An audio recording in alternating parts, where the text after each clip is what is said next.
motor do Fox 2009-2010 Tec.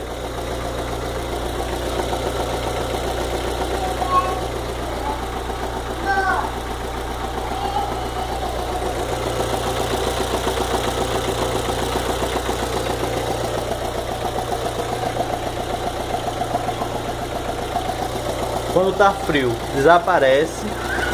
Quando tá quente, ele volta de novo esse barulho.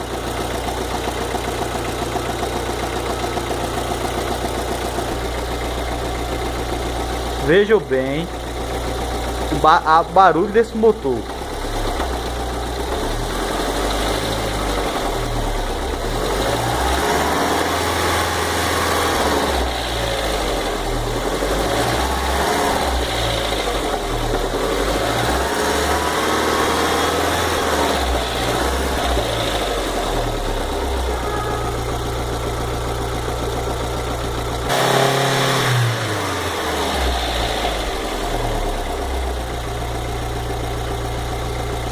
Vejam bem esse tique-tique no motor.